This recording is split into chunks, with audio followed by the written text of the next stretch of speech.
Yeah. Is it feedback? Feedback? Check. That's good. Is that okay? We got a new microphone. You don't have to stand very close. I can go well here and talk. I can go well here and talk.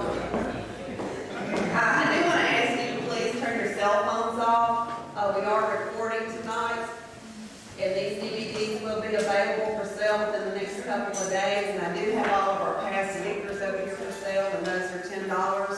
So if you'd like to pick up those before you leave tonight, I hope you will. We also have a few of our cookbooks, and we also have John Agan's new book over there.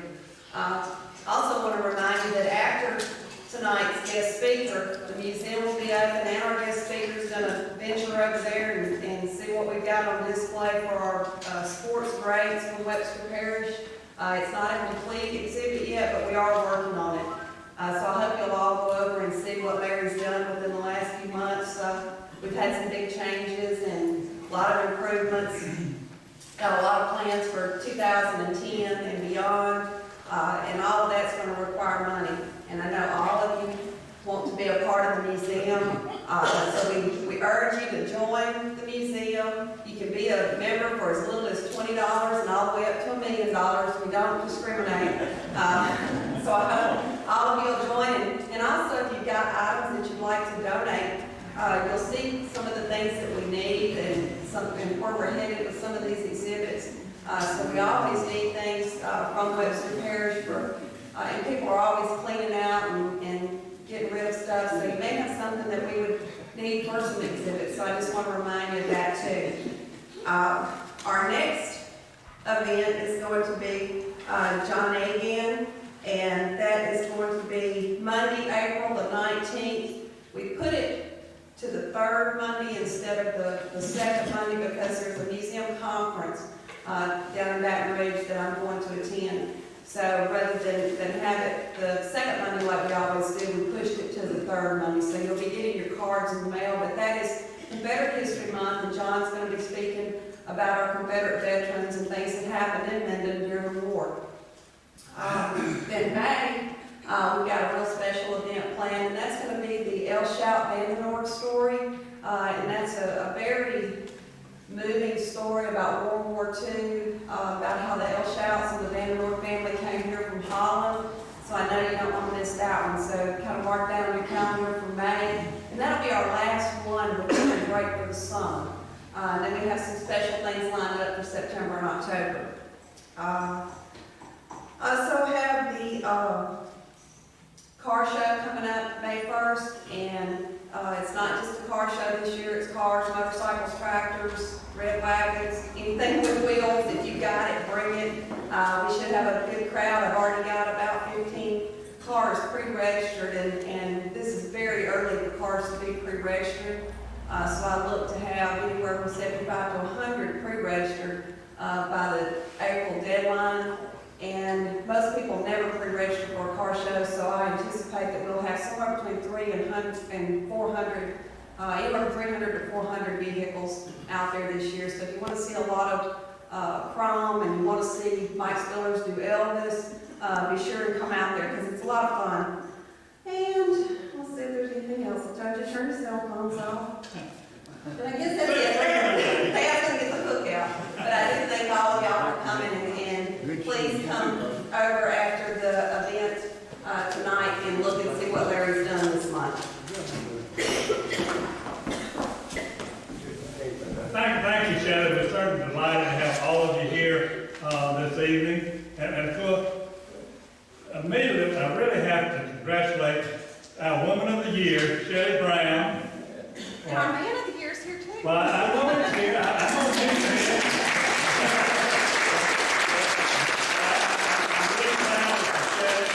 I know that working with the museum was part of it, but she's done so much volunteer work through the years, and she's very deserving of that. As, of course, the Man of the Year is Colonel Paul Thompson. We're glad to have him here.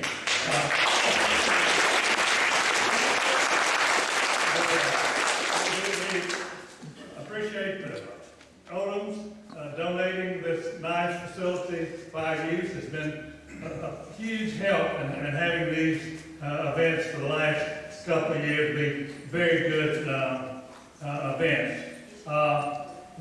As I mentioned, we certainly hope you go and see Charlie Hennigan afterwards.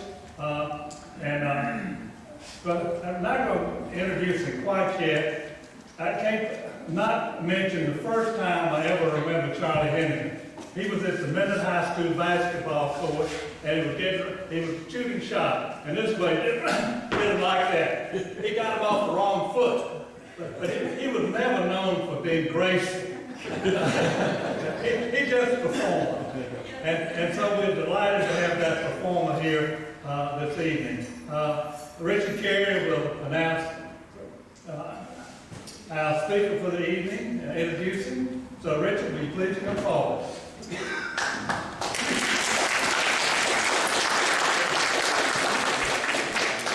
Thank you very much. If I get up there, I'm going to get that. If you can't hear me, I'll talk a little bit louder. But this is a great honor for me to be able to introduce a person who actually does need no introduction, Charlie Hennigan. The most remarkable athlete I think that's ever come out of Minden, Louisiana. To give you some examples, he had never run track before he was a junior in high school. Minden did not have a track team. When they decided to have a track team, we didn't have a track. We didn't have uniforms, we didn't have discus, shot, javelin, anything like that.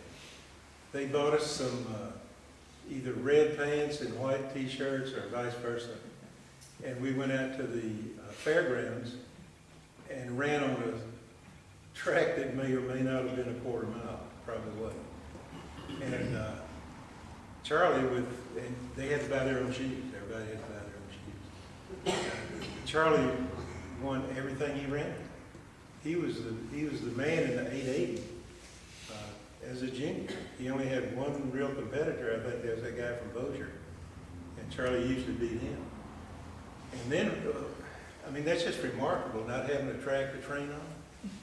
And they took about 5 or 6 people, I think, to the state meet, and did pretty well at the state meet. When he was a senior, he was just tearing everything up, and got a scholarship to LSU running track, major college. I mean, that's really something. And he'll tell you all about that. But I think he won the SEC as a freshman, which again is hard. But he's not known as a track man, although he really ought to be. And by the way, Charlie agreed to pay me $100 not to tell everybody. But when he went down to, and he'll tell you all about this, when he went down to LSU, he wanted to play football. They would not let him play football because he was too valuable as a track man. He would have probably made the Olympics had he stayed at LSU and just run track. But he didn't because he loved football. So he went to Northwestern and was a star at Northwestern, went on to the Oilers and was a star for the Oilers. When Joyce and I moved to Houston in 1961, Charlie Hennigan was the most famous man in Houston. More people knew Charlie Hennigan than knew the mayor, the governor of the state. I mean, he was really something. Their office was in the Adams Petroleum Center. And Joyce worked for a company that was there, Reynolds Aluminum. And when Charlie came in, he'd take her to lunch a few times. And he'd come in and everybody in the place was just in awe of that. And after all that, he never got me any free tickets. So without further ado, Charlie.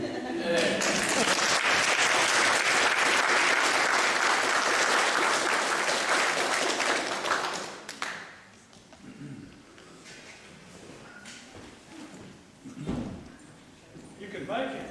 I'm going to start with Richard Baker first. Richard and I have a history together. My family came to Minden from Minden Parish the last 6 weeks of school of my first grade. And I was in a boarding house right Richard's family lived, right by the border. Richard. Yeah, right there. And Richard, you know I'm gonna tell on you. Richard had a ready rolled cigarette maker.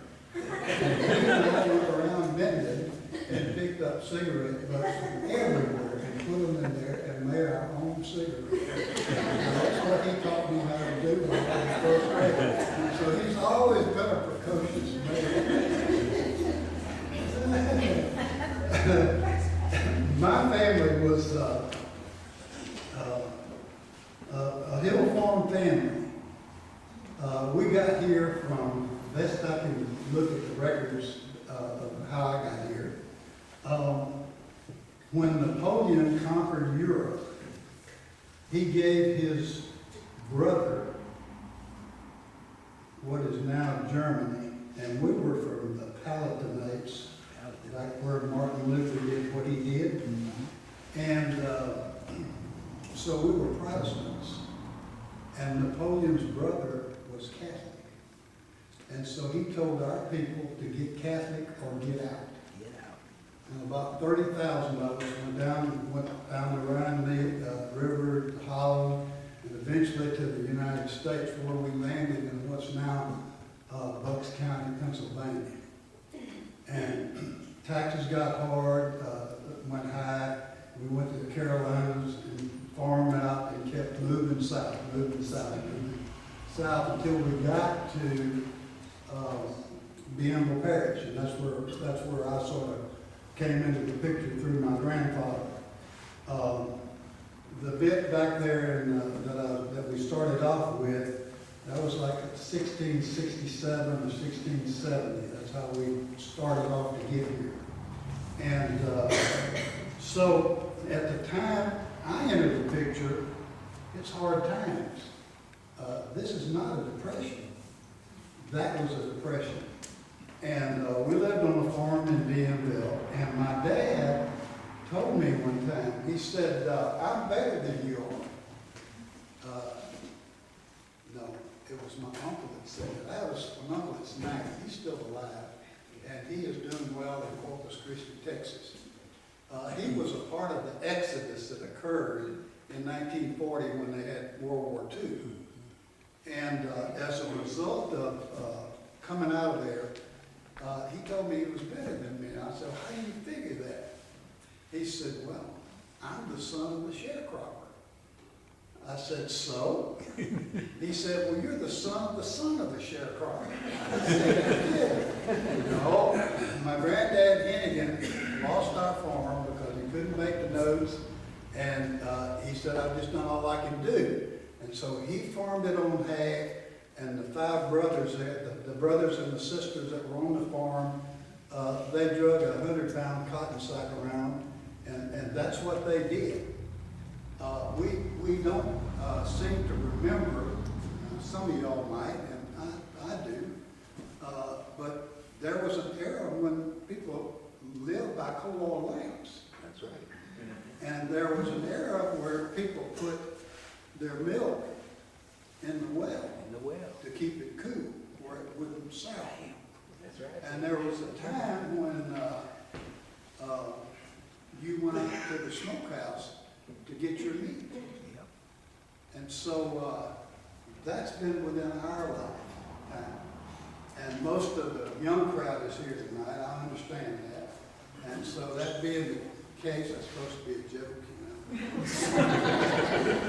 But anyway, what happened when World War II came, everybody scattered. Now my uncle, his name is John Mayo Hennigan, was farming with my dad, and one had gone one way and the other was coming the other way, both with a mule pulling the plow. And the only cash crop at the time was cotton, and my Uncle Mayo was the baby of the family at the time.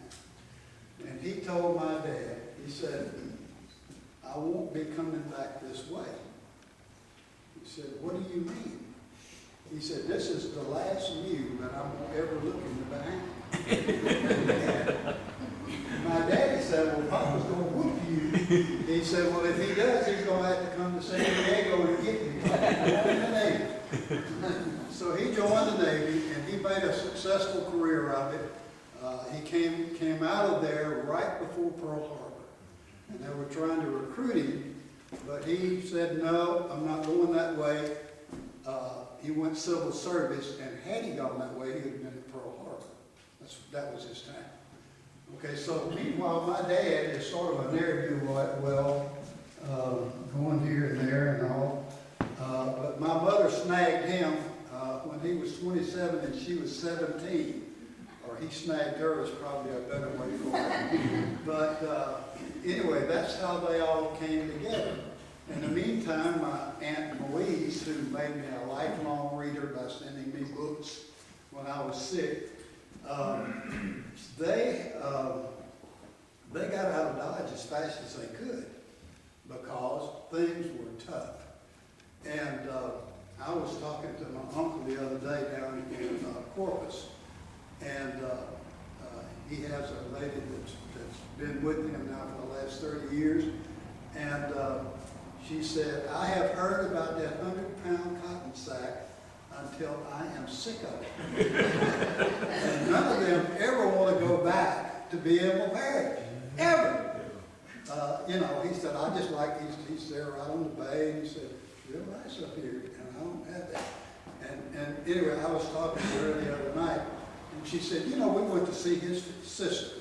She said, we got up there in Idaho, she became a nurse, and married whatever they are when they're a naval officer. And she said that, you know what happened? I got up there, and she started talking to me about dragging that 100-pound cotton sack. So World War II comes, and my family migrates to Minden. We're living, you know, this is a wonderful country. Here, the son of a sharecropper can move in right next to the doctor's son and roll cigarettes with him. And so we settled in there for the first year, and lo and behold, they built Oak Ridge. And Oak Ridge was the nearest thing to the Taj Mahal that Minden has seen. It was new, it was clean, it was inside the city limits, and they were still building on it. And it was a boy's heaven. And all of the youngsters were clean, bright-eyed, and very mischievous. And there were about 6 of us that banded together there, and they called us the Dirty Sticks. Now, most people don't know why or how that happened, but you see, we didn't wear shirts, and we wore mostly shorts. And we would run and sweat, and we'd have those dirt beads around our necks. And that's where we got to be Dirty Six. And so it stuck with us, though, because there might have been some other things going on.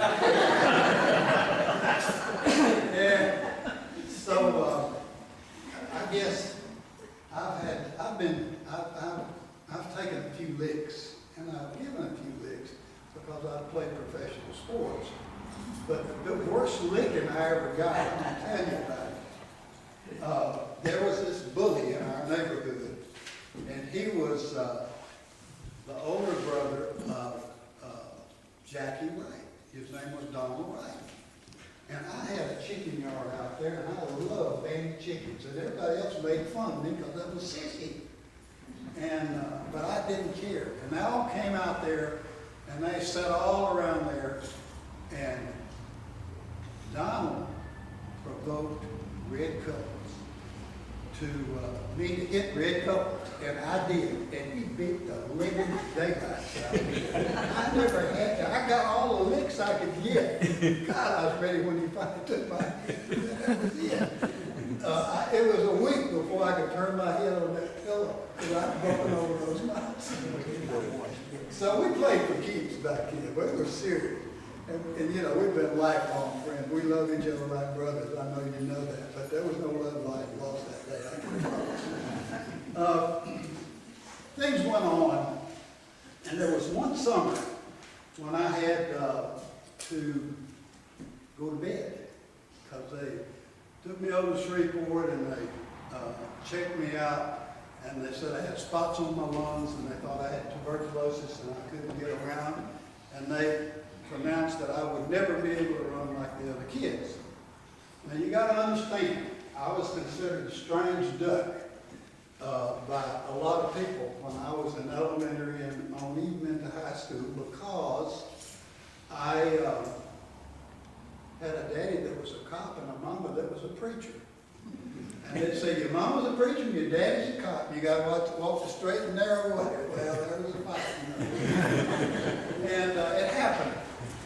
But I would, you know, I'm afraid to tempt fate or certainly God. But when I was 12 years old, my mother got a bunch of old women over there, and they put oil on my head and all this stuff and prayed for me. And that fall I was playing basketball, and I went on to be a pretty fair athlete. And so I would, you know, I don't understand a lot of things. I don't understand that. I don't understand why people don't get well when they ought to get well. And I've tried to push back what's possible from the not possible. And I'm going to tell you all the story today about 2 years that I had that nobody's ever had in pro football. And can I explain it? Not really. I got a general idea, but I can tell you it don't always work. So if you plan on walking out on the limb, make sure you got the tree trunk to hold on to, because you can get embarrassed, and I've been embarrassed. Without going into that, I'd say this though. I did win the half state in the half mile, and I chose LSU not because it was a fine university, but my friend Charlie Miller went, so I figured I'd go. And that's what I did. That's why I went to LSU. And it was a great experience because I was so green. My dad had bought a pink shirt, I remember that, and it had big flared collars, and it had to be the ugliest shirt anybody ever wore. But I didn't know it, and I never had been to a cafeteria, and there I was eating in cafeteria. It was like a whole world opened up for me, and as a result of that, it was a grand time. Now, you know, everybody's got a high school sweetheart, and I had a high school sweetheart, and she met with disaster. She had cancer, and she died when I was a sophomore at LSU. And at the time, you could hitchhike from one place to another, and with pretty much, you know, nobody thought much about that.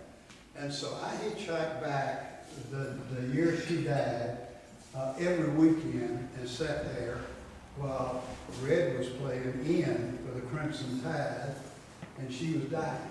And that was one of the most traumatic things that's ever happened in my life. And because she was a very good person, and we cared for each other a lot. And so when that happened, I moved, and Richard, I did get a gold medal in the SEC as a freshman, but not that.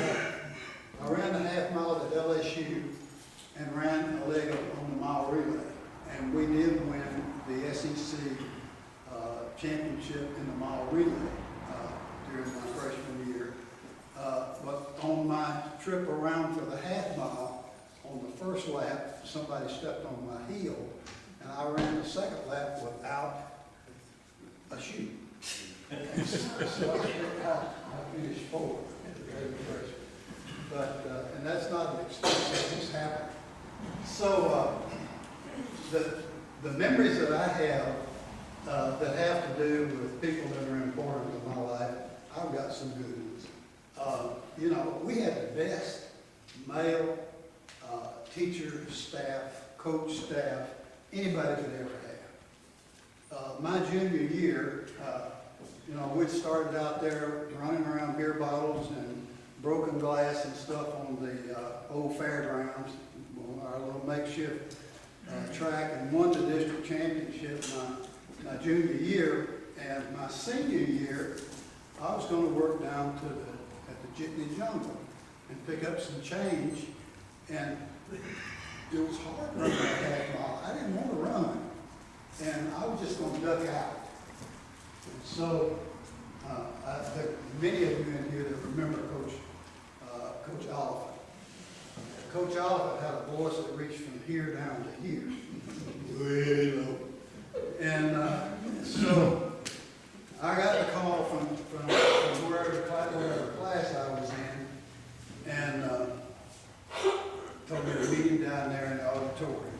So I went down there, and he was all sprawled back around about 6 seats, it looked like. And he told me that I owed my school to go out for track, and that people expected me to do for the school what I needed to do, and that I was going to go out for track, and so I did. It was not he was tough, and you know, that was it. And Pat Watson, bless his heart, wherever he is tonight, God bless him. But I saw Coach Doherty, who was the new coach after Coach Oliphant, take his foot, just the side of it, and kick Pat Watson in the behind, and he leaped forward like a bullfrog. Now, they would put somebody under the jail now if they did that, but that was the way it was supposed to be. And Pat also made an all-district or maybe an all-state, and you know, Pat got an education. So sometimes the hard way is the best way. And that was my thing about Coach Doherty. He could make you so mad, and he could. I don't know if you know what. Sure, you know what a quick pitch is, okay? Quarterback takes the ball and fakes it to the back. Quick pitches to the onside back. Okay, well, if the defensive end crosses and intercepts a pass, you got a real problem. So my job was to line up there in the gap with this defensive end there, and I had to cut him before he could get through. And we tried it, and I said, I just can't do it, Coach. He said, yes, by damn you can. And I did.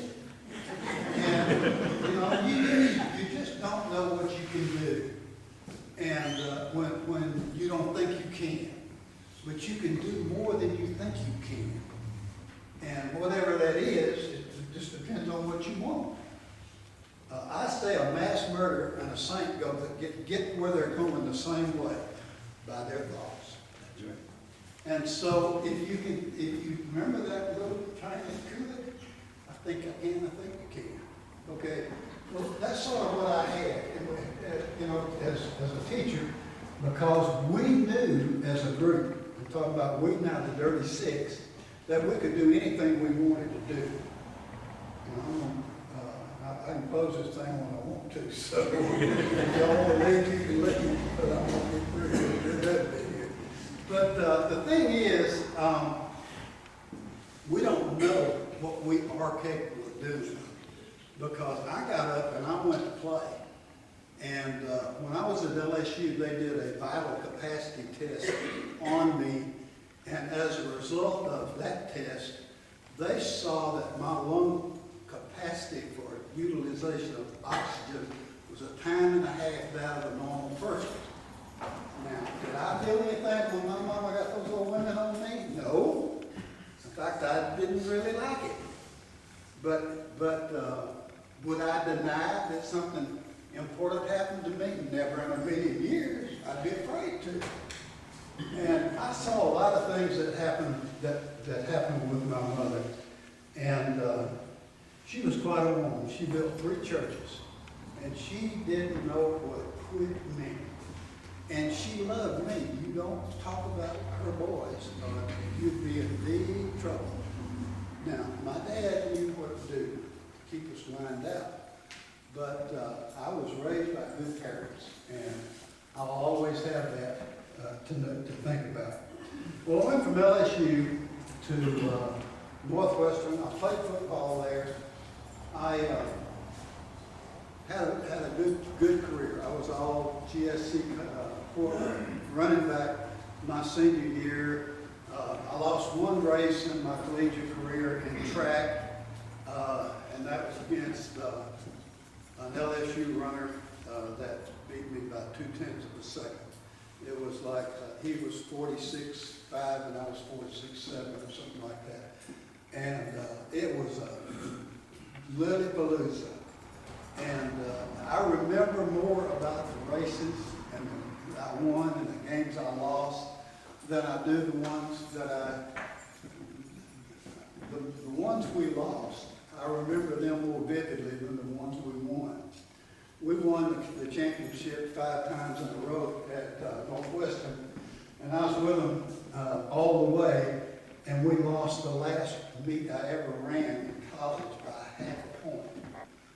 And when you run track, you have to qualify. And if you're a pretty good runner, or if you're real capable, they make you qualify in everything they can the day before they run for the race to count. And so I had to qualify in the 100-yard dash, the 220-yard dash, the 440-yard dash, and the 880-yard dash on Thursday before noon on Friday. Now, that'll take a little bit out of it. You have to do that. And so when we qualified, we saw that McNeese State had this guy named Don Troutman who eventually went to the Olympics in the long jump, and they were going to run him in that race. And so we knew that we had to get that extra point. And I was qualified to run the 220, but the 220 comes right before you have to double around and then step right back on the track and then run a 440. It's like sprinting a quarter mile, and I mean a 220 yards, and then turn right back around and do a 440. All right, so we decided to my regret for 50 years now, that I wouldn't run the 220. And Steve Jordan was a track coach here, and I understand he ran his kids mercifully, and was a great track coach, because you got to work hard to get that bottom that you need to go when you can't go. Our track coach at Northwestern was a big Cajun named Walter Leday, and he went around with a bottle of honey, and he would come up to him. I'd come up to him. I said, "Coach, I just can't run another one." He said, "Oh yes, but then you can." He put his big old fingers in there, stick that in the mouth. And so Steve didn't even make points in the 220, and we had to win the mile relay if we were going to win the meet. No question about it. Well, I got the baton with this guy going about like that thing just went there, and he was already in the curve when he got it. And so you can't burn all your energy when you got to go all the way around the track. And so I gained on him gradually, and I came off the last turn, and I got even with him. And we ran side by side. And see, I always won those, but I didn't win that one. I had the picture for years and years and years. He's running there looking back, just grinning like a beauty in the ground. And I'm going, and so, you don't win them all. If you did, well, it wouldn't be any need to compete. So I had a great college career. My coach got me a tryout in Canada, the Edmonton Eskimos. 110-yard field, 55 yards wide. You score by kicking the ball out of the end zone. It's a different game than American football. And the upshot of that venture was they told me to go home. He said, "You are too dumb to learn to play and you can't block." I said, "Okay." And so they sent me back home. So I was a failure in that, but I still thought maybe I could play some football. So I came back, I went to graduate school that fall, worked as a graduate assistant at Northwestern, went into the Army in January of 1958, or 7. Time doesn't matter anyway. It don't matter to y'all, it doesn't matter to me, does it? Okay, so what I did, I went into the Army, went through the ROTC commission, 6 months that you had to do. When I was in artillery, and I had to learn how to shoot over a hill and hit something, and that was supposed to be there when somebody told me to do that. So I went through that training, and then I had about a couple of months left, and so I went through airborne training, and that was another thing. I wrote home and said, I don't know what's going to happen, but make sure the life insurance is paid up. So anyway, I jumped out of the airplane 5 times, got out of the Army, and went to Jonesboro Hodge High School and started teaching, and was signed to a professional football contract by Red Cartwright. Red is another guy, married a Minden girl here, and he asked me, he said he thought he could get me a little bonus, and I said, well, that's good. I was teaching, and at the time, teachers made about $3,300 a year, $3,400, $3,500.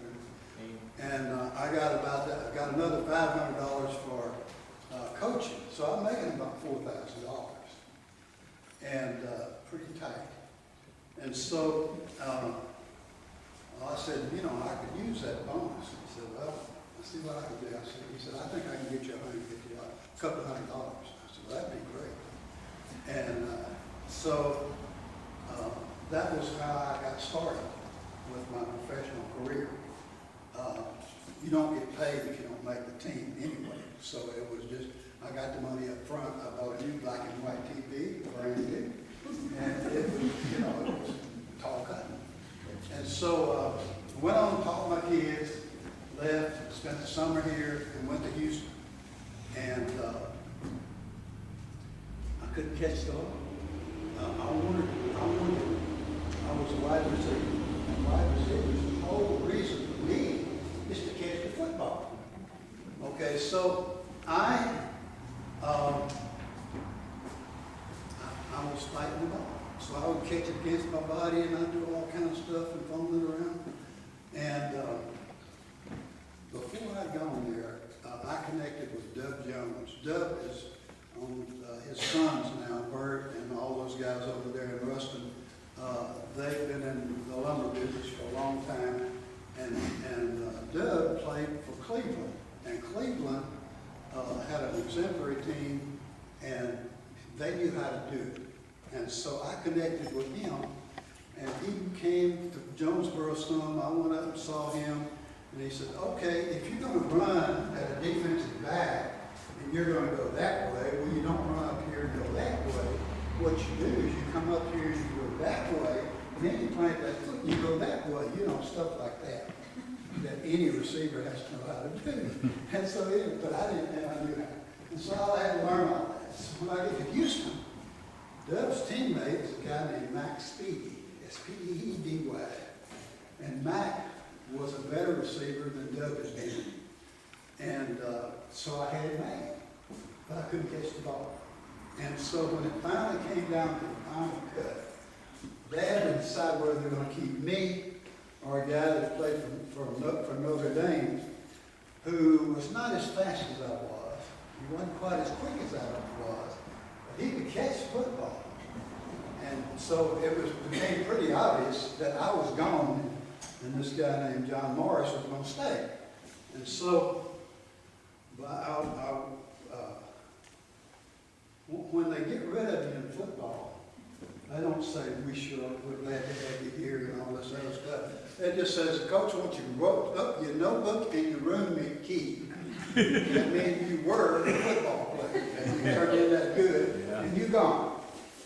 Well, Mac called me down there, and I was prepared to go. He said, look, everybody on this staff thinks it's get rid of Hennigan and keep Morris, except me. And he said, so I told them, if they didn't keep you, then I was gone. So he said, you damn sure better catch football or we're both gone. And so I walked out of there and I thought, man, you know, he believes in me. And when somebody has confidence in you and believes in you, that tends to make you want to perform better. And, you know, I'll never forget Max Speedy. I'll love him like a brother for the rest of my life. And we got to be real close. The next year that we played, he'd by then gone to Denver. He was the head coach up there. And, you know, they wear these gloves now on their hands where they can do like that and catch the ball. You see them with these gloves on playing football? Well, they didn't have those gloves. So Mac had showed us how to take flesh-colored Band-Aids and cut them where you had about that much still. And so when you had them on all 5 fingers, it was like a rasp. And so you could do that and then take the spin off the ball. And so that's what we, when it rained, that's what we did to be able to catch a slick football, to stop the spin on it. So we were out there doing well when the next year when Doug was coaching in Denver. And he stopped the game and made the referees check my fingers to make sure I didn't have those rasps on my hand. He was quite a guy. He had a guy on his staff in Denver who caught 100 passes. And I thought, well, if he can catch 100 passes, I can catch 100 passes. And so I decided before the season that I would catch 101 passes. Nobody had ever caught 100 passes before. And Lionel Taylor caught 100.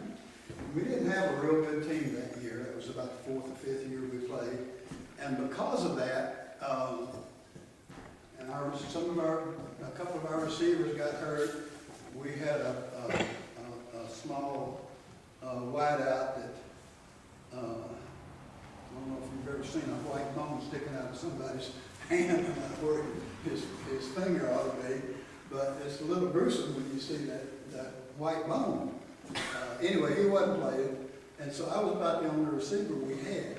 And so in that game, I did something that anybody could do if they would want to do about anything, and this is something you can do. If you want something real bad, you don't have to pick it all apart, but you can put it on the mirror in soda, and you don't tell anybody, because if you tell them, they're going to laugh at you, and that shrinks your belief in what you want to get. And so you write it up there, and you look at it every morning. And after about 10 days, take your washcloth and erase it. And you can also put it in your wallet, and you can take it out and see, yep, these are goals. You don't let anybody see them because they'll shrink. But you'll always have something that you're pointed for. I talked to my old quarterback a couple of months ago, George Blandley. He's 85 years old. At this meeting where we played, he's in the NFL Hall of Fame, and just a great guy. Both knees replaced. You should have seen that group. Like this. But anyway, he said, "Are you still active?" I said, "Yep." He said, "Keep moving, you'll die."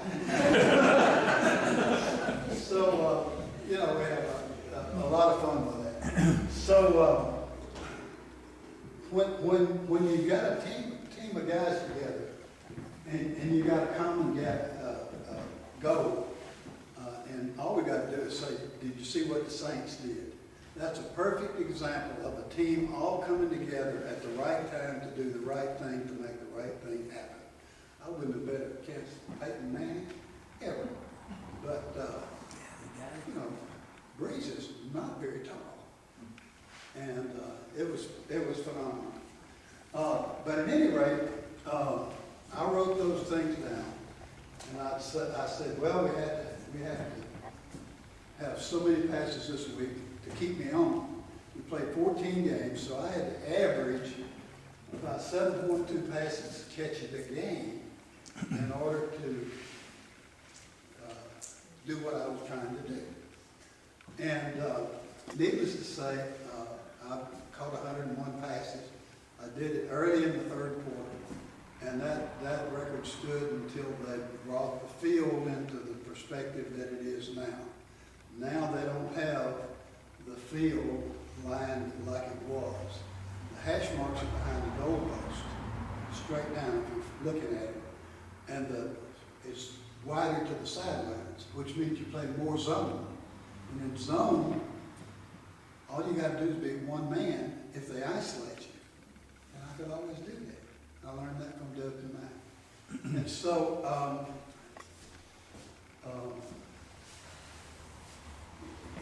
anyway, I was the first person to catch 100 passes. We rock along 2 or 3 years, and I'm out working with a publishing company. I had 20 businesses in 18 states, about a $5 million budget that I had to bring home with these guys that are primarily in the southeastern states. So I'm up there around West Virginia when the Steelers are playing. I don't know who they were playing, but Lionel Taylor was their coach. So I called Lionel and I said, Lionel. He said, who is this? I said, it's Hennigan. He said, USOB.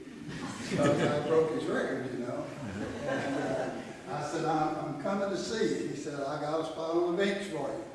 And so I went out there, and Lionel's about 6'5", I guess.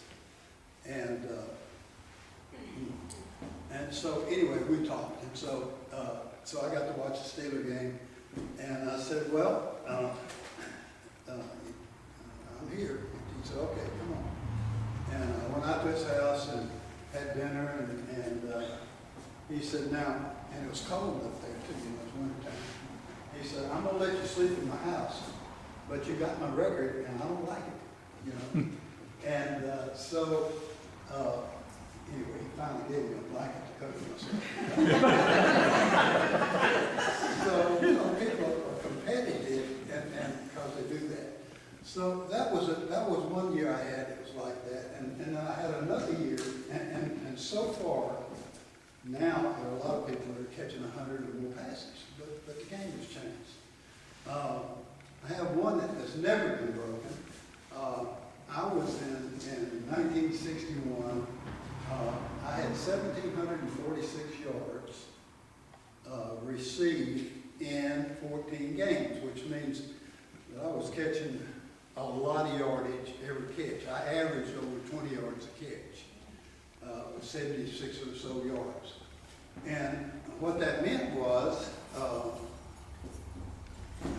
well, the guy that had the yardage record at the time was a guy named Elroy Crazy Legs Hirsch. Okay? And so Crazy Legs had played for the the LA Rams. And he was quite an athlete. And he had gone over 1,400 yards in 12 games. Now, we had a 14-game season. They played 16 games now. So that distorts the statistics from time to time. But in the 12th game of the season, we played the Chargers.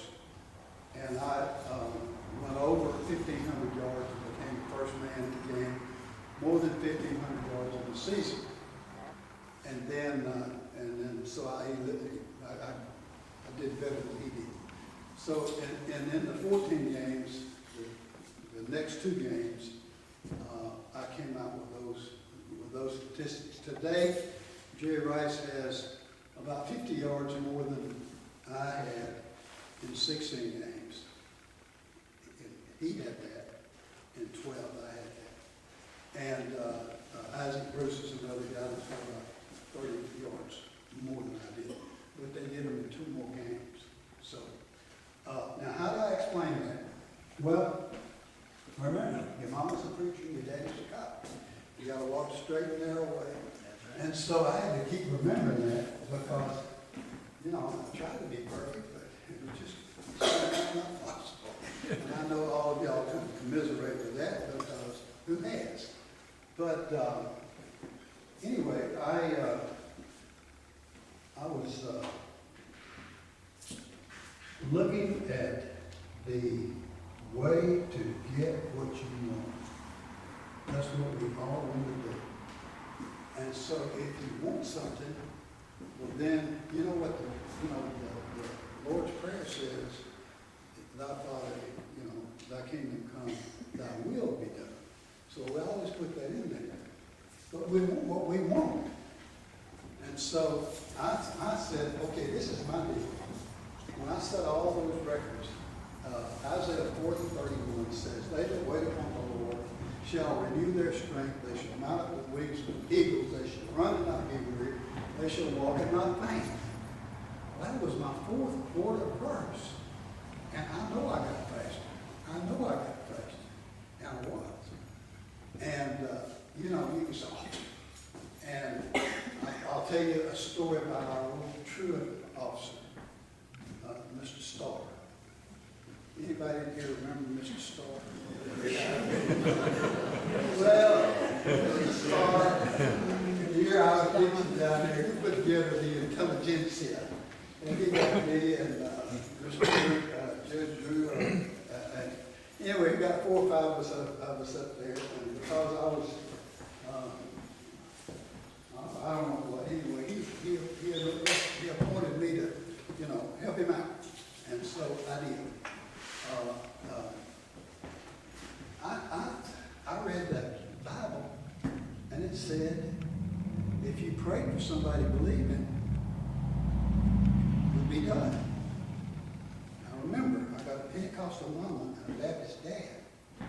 They always hedging it on the Baptist side. It says, you know, if God wills, well, if I jump in that water, I'm not going to say, if God will, save me. I don't know. You think about that. Anyway, I know it's sort of abnormal for a guy to talk like that, but that's what I was thinking when I set that record that still stands. And you can call it just like all that other stuff we don't know. But back to Mr. Starr. I asked Mr. Starr to debate that with me and talk about it, because he was already. And I said, do you believe in healing, Mr. Starr? He said, well, Charlie, I don't know. Sort of, I think. And I said, well, you think God would heal you? He said, well, yeah, remember how gnarled his hands were? And I said, well, I'm going to believe that he will. And I said, anybody that you hold any grudges against? He said, well, no. Look, I know, well, maybe. I said, well, you think about it. And so we finally came back several days later. And I reached down and I took him by his hand. And I said, in the name of Jesus, rise. And as I picked him up, he said, ooh, Charlie, you hurt me. And I said, I don't understand this. And there are a lot of things that I don't think we're supposed to understand. We're just supposed to do the best we can do and give it the best shot we got. But, you know, we're not supposed to stop short. Now, what is short? I don't know. There's a fine line between somebody that's crazy and somebody that has faith. Because faith is a substance of things hoped for, the evidence of things not seen. By it the world will fall. We all know all that stuff. But where does it stop and where does madness come in? I don't know. But I'm not jumping off any cliffs today. Anyway, I hope this will give you an idea of some of the things that I've had to do about shaping your thinking, because there's a lot of things you can do that you don't realize you can do. On the other hand, you can do a lot of foolish things that will hurt people that you don't intend to. And so, between faith and reason, I don't know. I know one thing, I'm not 30 anymore. I'm not 50 anymore. And so I do a lot of the things that I used to do because I'm planning on riding out like my granddaddy that lived to 101 did. I'm going to play it cautious from here on out. That's really all I can remember about saying, and I'm afraid to take too much time. But if you've got any questions or anything, yeah. How many years did you play professional football? I played 7 years. 7 years. Yes, sir. I was a nominee for the Old Folks Hall of Fame in NFL this year. How old were you when you started, Charlie? 24. So I was 31 when I stopped. And I can tell you this, this finger is Minden High. This one here is Northwestern. I can't, that joint is gone. This thumb is, I don't know where that happened, it just stopped working right. This hand is pretty much okay. This shoulder has got about a 4-inch scar around it. One knee operation here, 2 here, 3. And, this thigh, they had to pull a muscle back and tie it off. And also you had to redo it. They had to make it work. So I have not advised my children to play football. And when we were at that 50th anniversary, I wouldn't take anything for the experiences I've had, but I wouldn't advise it. We were there for that 50th anniversary of Houston, all the championship teams, and John Carson was a guy that played a number of years in the NFL, and he could play wide out or he could play in, and he weighed about 220. He was pretty small for a tight end, you know. And the world's nicest guy, University of Georgia, and his wife was named Betsy, and Betsy and Diane, his daughter, came to the reunion. He's passed away now. And so we got to talking, and I had my number 2 son. I have 4 sons and 3 daughters. And so my number 2 son was with us, and Diane asked him, she said, do they realize they're just commodities? And I never had thought of it just exactly like that, but there's a lot to be said for that. You got so many years, and you can take so many concussions, and you can get so many muscles torn and knees messed up and all that, but it is got to be a better way. Who were the quarterbacks you had? I had the best quarterback in the world. His name is George Bland. He's in the NFL Hall of Fame, and he was there. He had the flu, and my son is an MD, and he got the doctor, George, and he's about the only one that got autographs from him. We did, and I gave Richard one that his autograph. So he's pretty much a legend. Huh? Okay, back in high school, in American history class, we were sitting behind Lonnie Wheeler, and when Coach Oswald walked out of the room, as he always did, and stayed for a long time, you got him stirred up to beat up somebody. Now, who was that?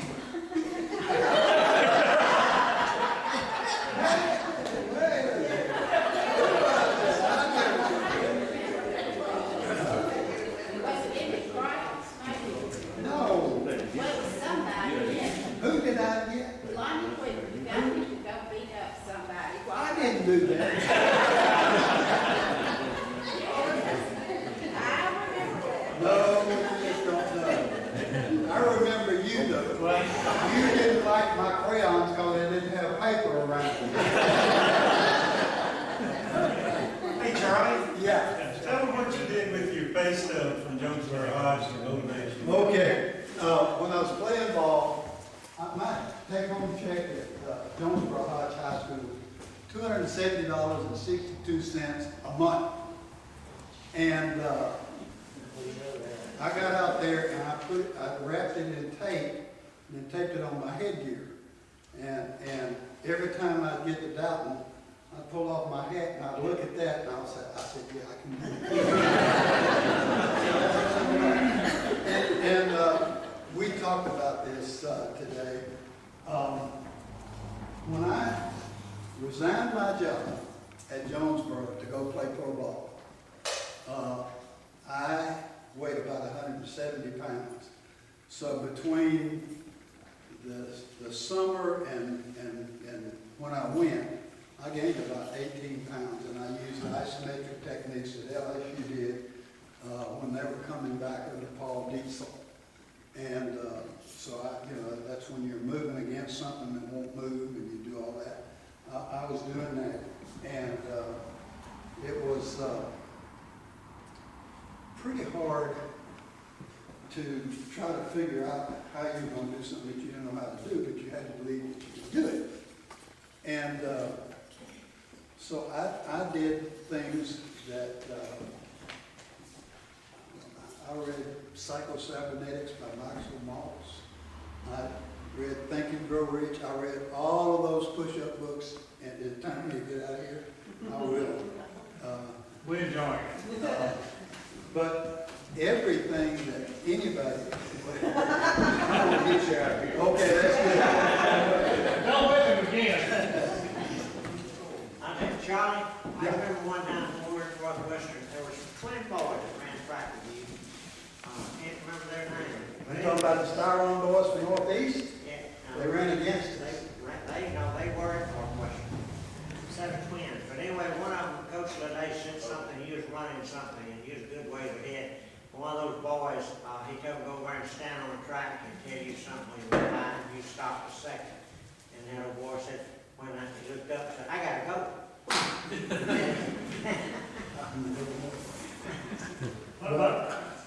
I believe Mr. Coppins had something he wants to say. Okay. Yeah. About 50 years ago, I was given a football says to my good friend, Red Couples. Thanks for everything, Charlie Hennigan.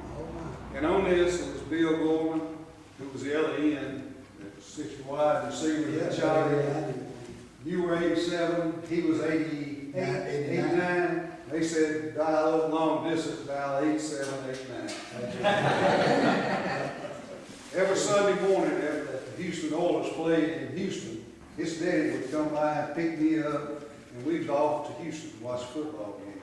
But anyway, what I'd like to do is donate this in honor of Charlie Hennigan to the Minden Museum. We won't go there.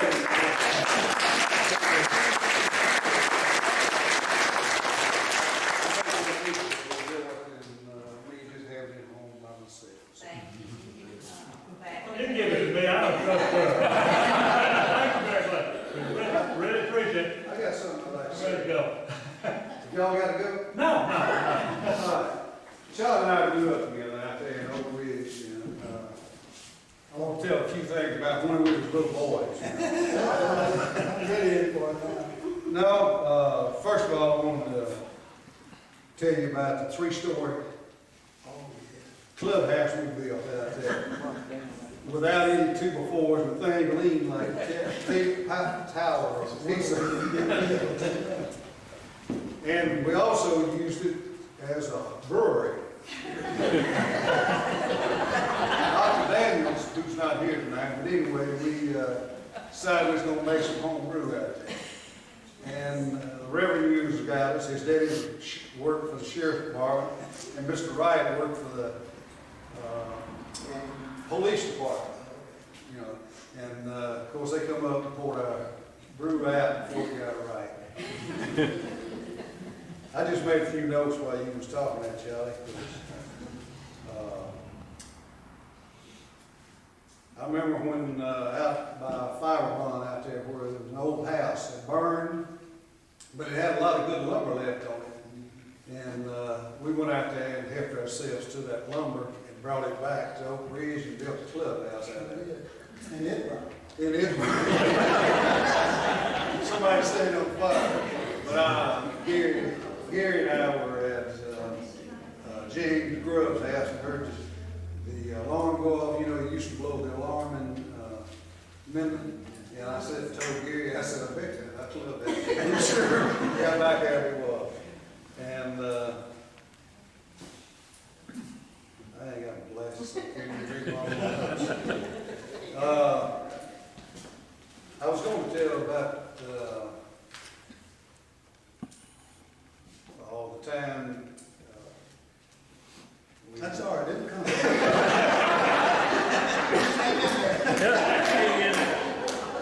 How about blowing my head off?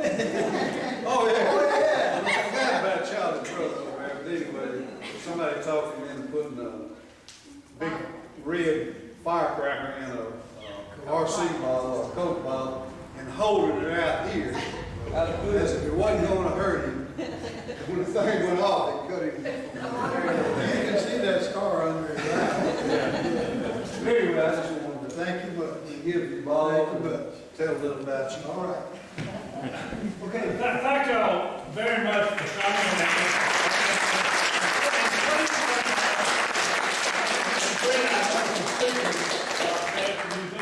We really enjoyed Charlie's birthday. I appreciate it. By the way, he used to be on the big team when I was on the junior team at Minden High School. Just a few years ago. Yeah.